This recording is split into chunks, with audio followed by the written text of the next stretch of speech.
yung unang dumating sa terminal kasi na siya ang unang nandun sa unahan. Amen. Sino unang makauwi? Yung una. Ibig sabihin siya ang unang nakatanggap ng blessing. Nung usang-uso ang pandemic, mga kapatid ko, sa loob ng 2 years, bigayan ang gobyerno ng ayuda. Nagbigayan ba ito? Grabe ko sa Manila. Bigayan ng ayuda. Pag may mag-ikot doon, okay, bigayan ng ayuda. May mga kapag-irong tayo trabaho sa barangay. Ito. Trabaho yan sa barangay. Yan. Malakas kami sa barangay kasi pero kahit malakas, kahit malakas mayroon kami access sa barangay, pag huli kang dumating, hindi pwede nandun ka sa unahan sa pila. Ang unang matatanggap sa ayuda, yung unang dumating doon sa inyo na pagbibigay ng ayuda mga kapatid.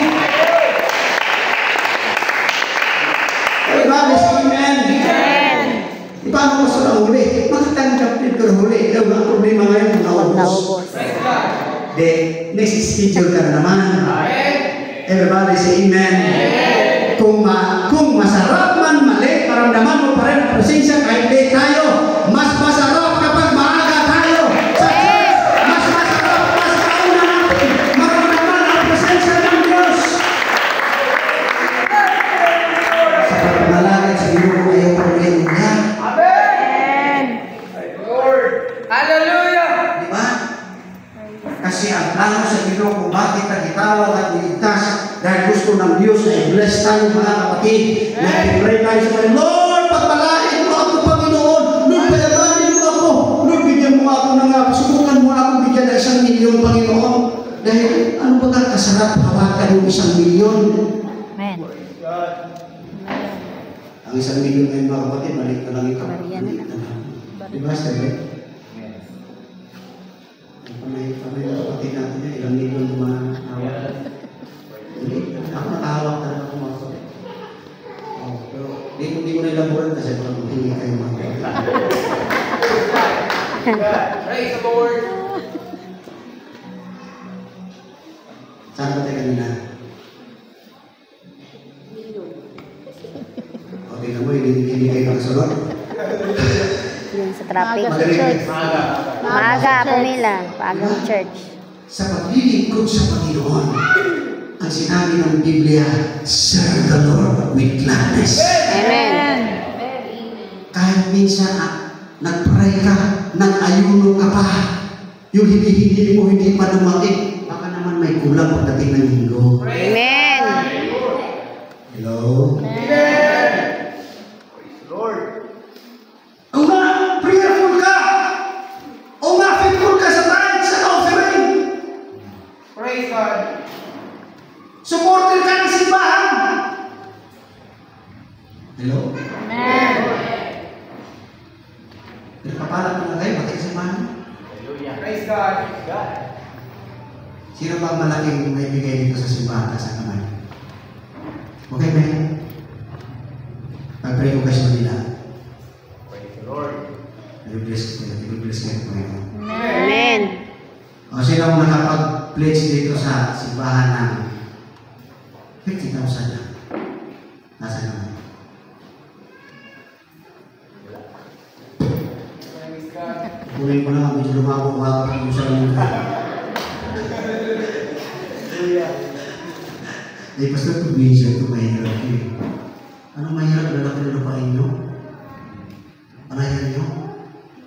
At ang balita ko sa Lucina Church, saints, mga kapatiran, mga anak ng Diyos, may nagsabi sa akin, hindi ito chismis ha, hindi ako mahilig sa marites, may nagsabi sa akin, hindi ko lang sabihin kung sino at kailan, basta may nagsabi sa akin, legit ko ito, Praise God. na ang mga anak ng Diyos sa Lucina ay napaka-generous.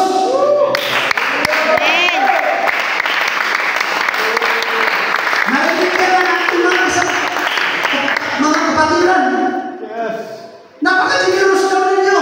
Sabi, Lord. Praise God. Pero pagdating sa generosity, unlimited po yan. Praise Amen. God. Dahil kung anong tinatanim mo, yun lang din yung aanin mo. Amen. That's right. Generoso ko, Pastor. Alam mo, Pastor, 10,000 binigay ko dyan. Ay, binalik lang yung 10,000 natin. Amen. Praise God.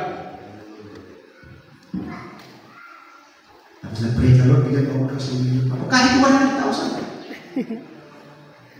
Kahit 100,000. Sino ano na dito ng 100,000? Yung taas na 100,000. Amen.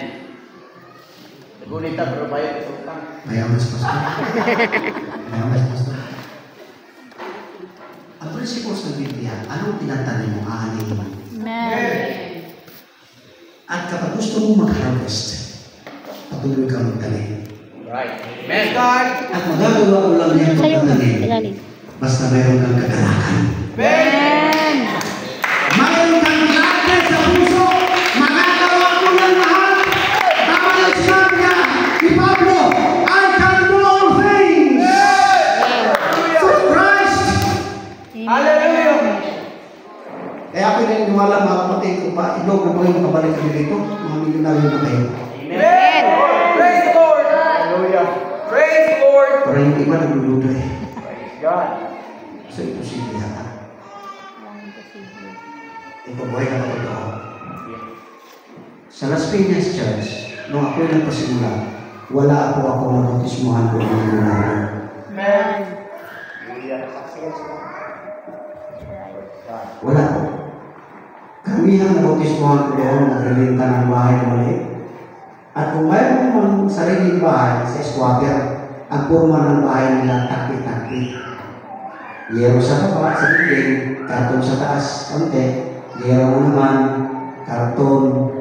Tapos ang bubong mga kapatid ko, yung mga lumang yero, may pintura din, pero hindi pintura legit, kalawang. Ganyan, kalawang ganyan. Tapos maraming butas-butas na, lahat kaya sila. At kasama na, yung kapatid natin, mga kapatid ko, Sterling, nangupahan na yan. Lahat, wala akong lahat. Maliban lang kay Sister Andy. Nag-iisa, bukod tangin lang yun na, yun yung magandang buhay. Kaso, vision na nakatirahin sa squatter. Amen. Wala. Ang prayer ko sa Panginoon dito, Lord, mag-convert ka ng mga mayayaman. Praise God. Kahit isa man lang. Hallelujah. Na-convert, may isa na-convert. Sabi ko sa Panginoon, nakakanin nila, mag-pray. Lord, dagdagan mo isang isa. Hindi na dumayag sa Lord. Praise the Lord. Isa na. Sabi ko, bakit kaya? Nagkaroon ng question yung isip ko, bakit kaya? Alam mo ng Panginoon na kailangan ang financial sa church. Amen. Doon ko na-realize, kaya nahihirap ang tinatawag ng Diyos para kanyang i-bless. Amen. Para kanyang payayamanin. Dahil yung mga mayayaman, hindi na niya marunong mag-appreciate sa blessing ng Diyos kung kakaunti lang. Praise God. Pero kapag mahirap ka, praise ka, nakatanggap ka ng ganito, Lord, katakot-takot mo ng pasalamat. Hanggang ang Lord ng faithfulness mo, tuloy-tuloy ka na. Mga kapatid ko, hanggang i-bless ka ng i-bless ng Panginoon. Dumating ang panahon talaga, bumuhos ang blessing. Inalis na ng Diyos sa squatter. Nagkaroon sila ng mga sariling bahay. Mga Hallelujah. bato na. Praise God. Kaya wala na tayong kapatiran sa Las Piñas Church na squatter. Amen. No! Dati, mga kapatid ko, praise God, pag may mga gawain, hirap kami sa financial. Alam mo, ang Manila, malaki ang sweldo, pero magastos lahat. Bili lahat. Di kagaya dito, mga kapatid ko na, magtanim ka lang ng balunggay dyan, magtanim ka ng tapos ng kamuti, basta may bigas ka, may asin ka, kahit wala ng sibuyas, wala ng pula, may tanglad ka lang, may asin, kahit wala ng magic sarap, ulam na. Amen. Doon sa Manila, mga kapatid, pag wala kang pera, talbos, di ka makakain. Bakit? 10 piso, maliit ang tali. Bili lahat. Hirap kami noon talaga. Praise God. Pero lumukod kami sa Panginoon. Tinuruan ko sila. Sabi ko lahat na pinapangaral ko, tanggapin ninyo, sundin ninyo, papamuhay ninyo. Kayo ang magbibigay. Hallelujah! At lahat tayo papapalain ng Diyos.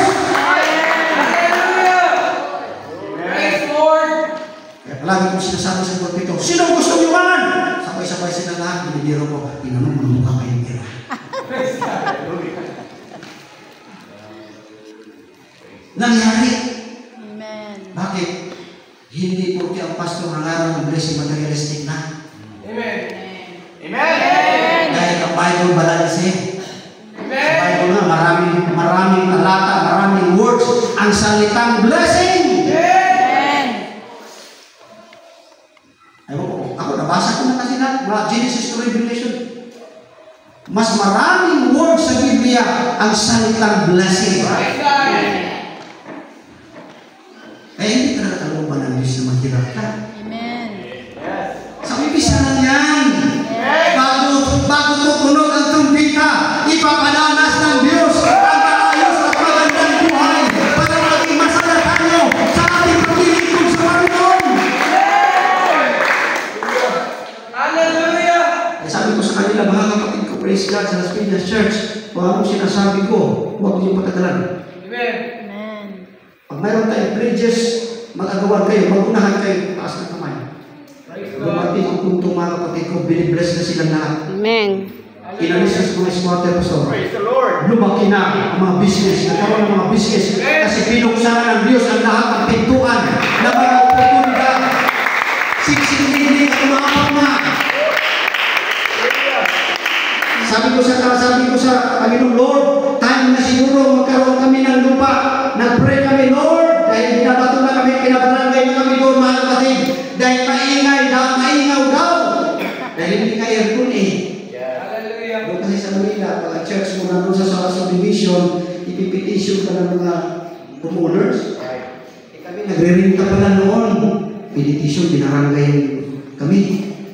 Sumunod naman kami. Sabi ng barangay, okay, 6 months na lang kayo, pastor. Sabi ko, Lord, nothing to worry. Amen. Andyan ka. Amen. Hindi ka na yung blessing. Sabi ko sa mga leaders, okay, pag wala kayong time, wala kayong pasok, bigyan natin ng araw. Maghanap tayo ng lupa. Hallelujah. Glory. Hanap kami ng lupa, mga kapatid. Oo, meron kami pinagpipray 240 square meter sa isang subdivision. Hindi binigay ng Diyos. Sabi ko, bakit hindi? Okay na sa amin yung 240 square meter. Pero nung nakita namin ang 400 square meter, pinagpipray namin, binigay ni Lord. Nakikita pa na si Lord sa 240 square meter. Praise the Lord. Walang ginamit na tagalabas. Amen. Amen. Ako, huwag mong isang disturbo ko. Ako, matulungin ako ng pastor. Nasa udalan namin, nasa puso na namin. At marami na mga pastor